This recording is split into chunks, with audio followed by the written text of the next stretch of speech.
Hey up, welcome to Geeks Garage. Sunday morning, got a dead easy one. I thought I'll do a video because I spent a good bit of time researching this and couldn't find anything anywhere, right? And what I was trying to research is the parts. I could not get the parts. This is a GM5 module from a BMW. There's two types of the GM5 and the GM5 Star 12. The GM5 Star 12,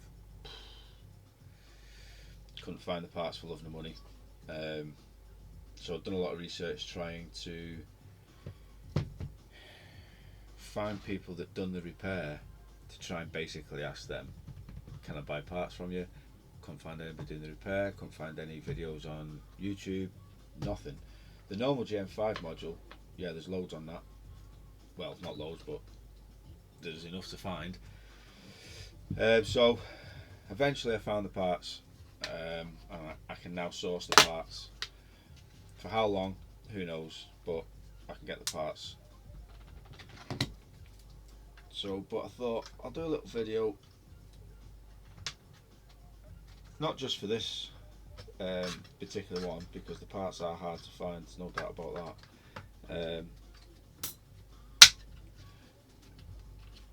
But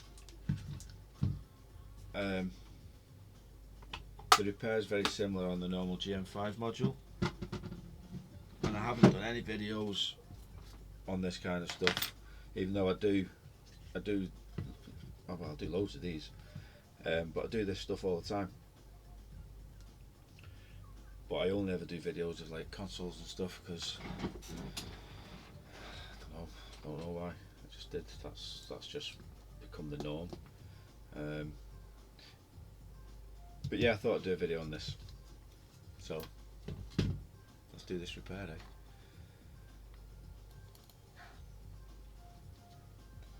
eh?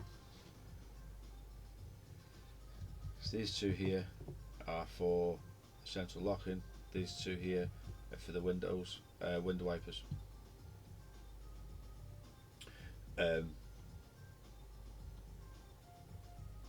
These two here are the ones that we're wanting to concentrate on.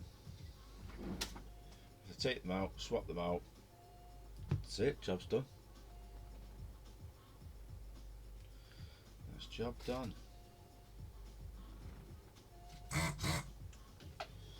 To remove them, hot air station, and a good solder pump. This is the Hakko FR301. This is worth its weight in gold. It's absolutely fantastic. I'd recommend it all day long. So simple, easy to change the tips, heats up really quick and holds its heat. And doing something like this, when you've got big coils inside there, you need something that can hold the heat. And also following it up or backing it up with hot air station. So first of all, we'll work on the bigger ones here. So that one's clear. These ones are like anchors. They're quite large, and then I'll change the tip and we'll do the others.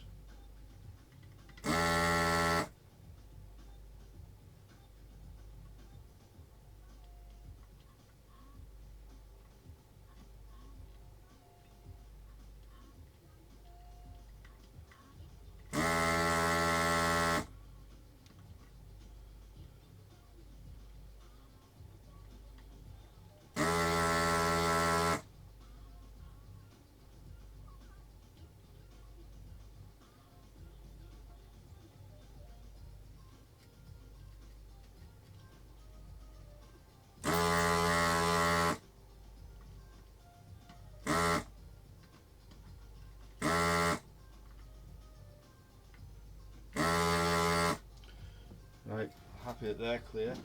I'll just change the tip.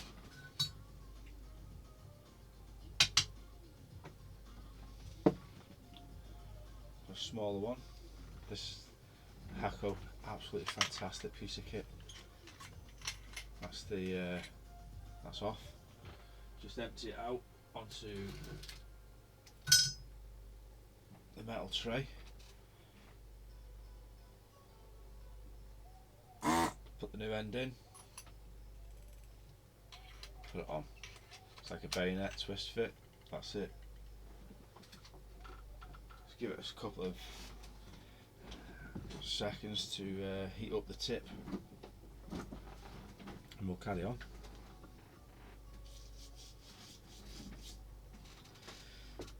These ones, there's a couple of these that take a lot of heat, so that's why I back it up with the hot air.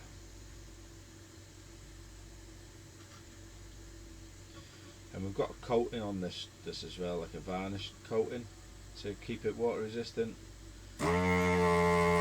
So this can clog up a little bit because of that. But you've got to make sure you get through that. That's what the shaking's about. That's why, you know, I'm moving it around. You can tell that this is the one with the coil, because it doesn't want to break.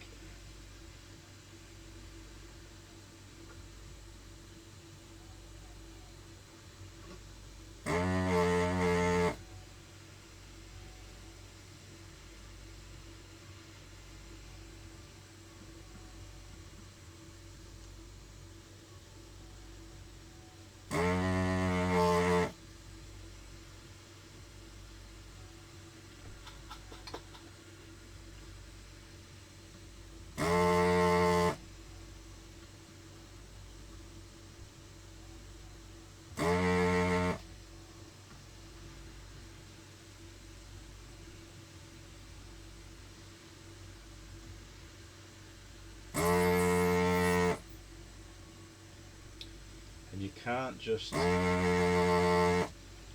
just take these out with the hot air wand on its own, because of the varnish coating. You'll create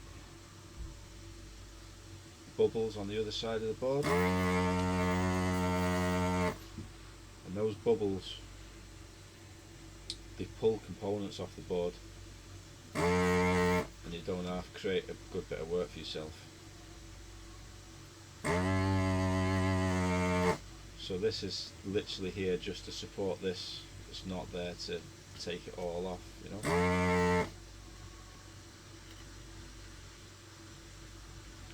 Set 400 at the speed of 80.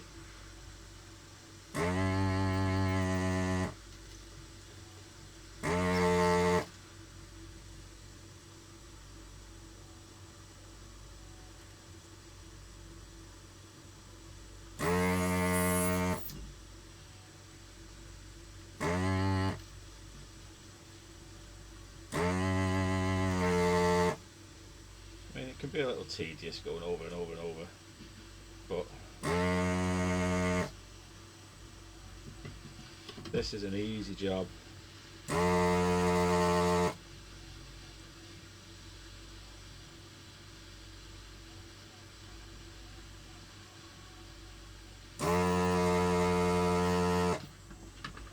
And it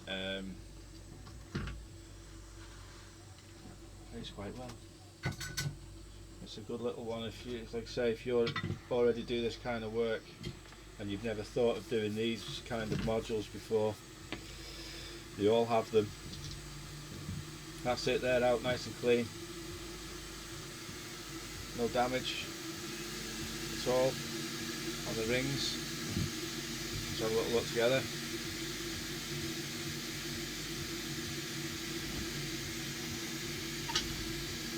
Okay. This is where it was sat. That one could do with getting cleared out a little bit more.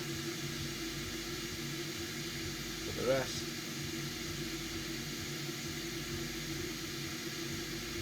spot on. Now on the other side of the board, we have to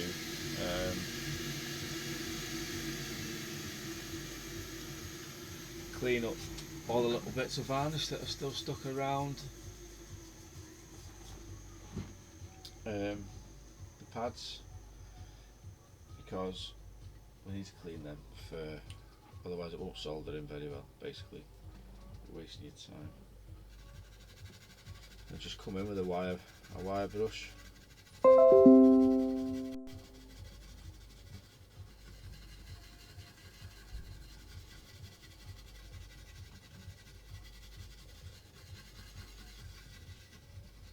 Okay.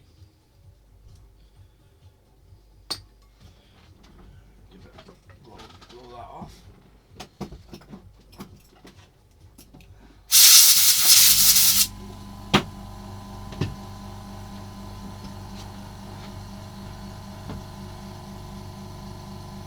So we've cleaned them off now. Yeah. Ready to accept the new ones. I'll just get some new ones.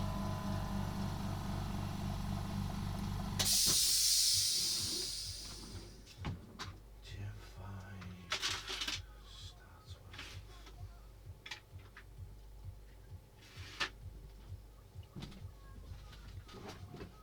with. Move them over to one side so we don't get mixed up.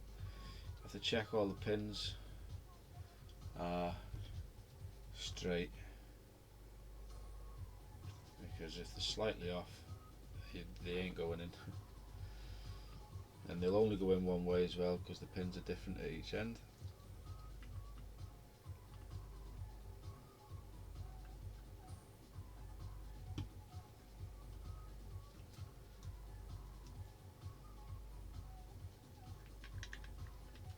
Okay, they've gone in, lovely.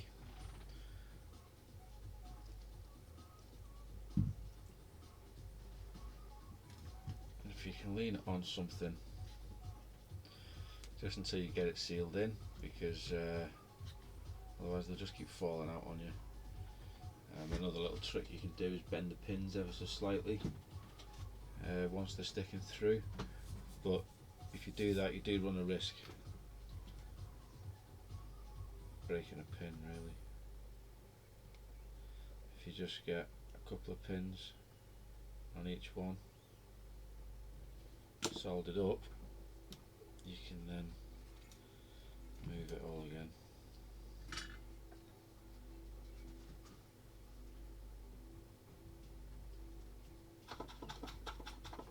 Wait for the beep for the soldering iron. There we go.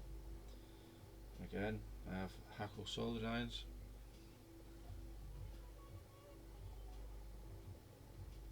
They are good.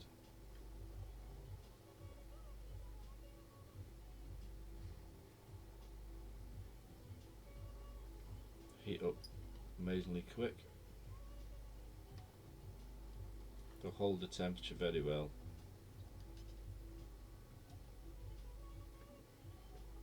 Making you work quicker, basically.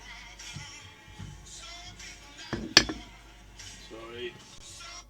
Right, they're in enough now that we can run around and solder them all in place. They're not going to fall out on us. And stop it moving.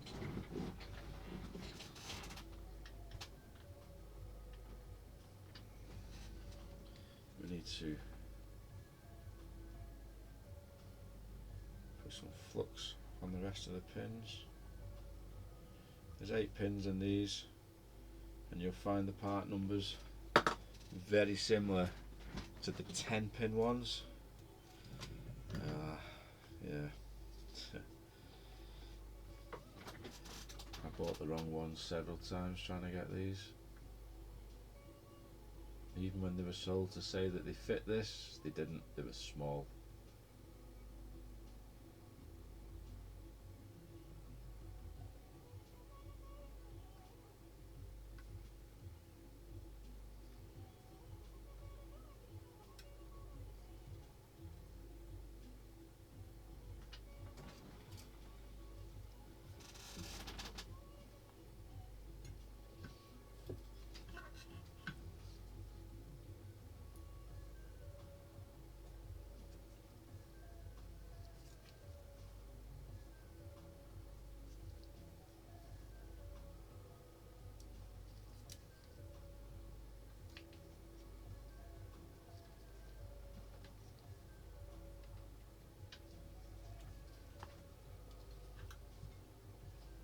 what I can see through the scope and what you can see is so different.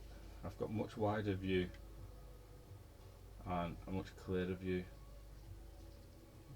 so sometimes I'm still working through the scope thinking you can see, and when I look at the screen you actually can't. I'm off screen.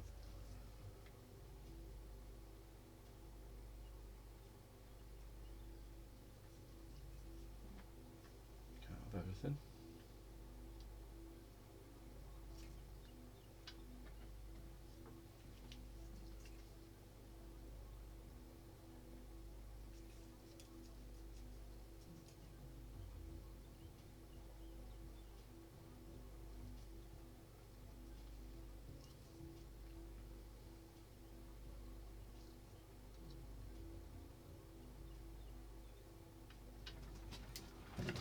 They're in.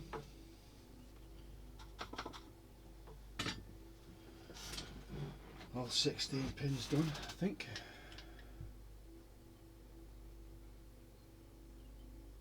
Yeah.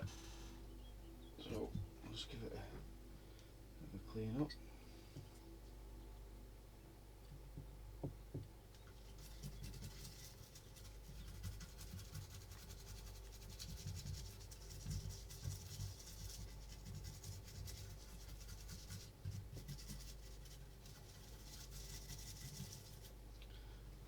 Yeah, so like I say, if you're in this game, this is a really good one to have.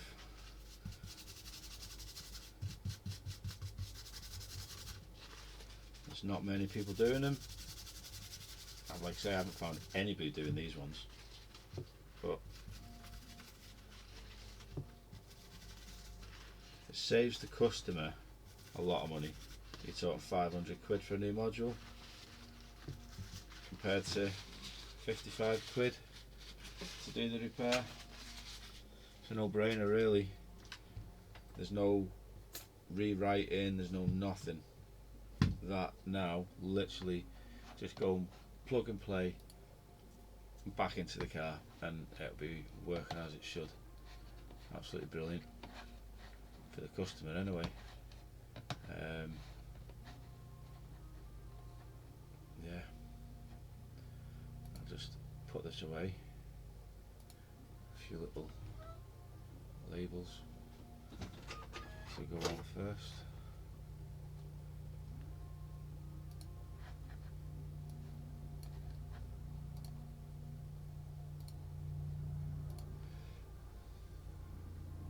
I mean, if you've got your car and you've got problems, and you know you've come across this on YouTube,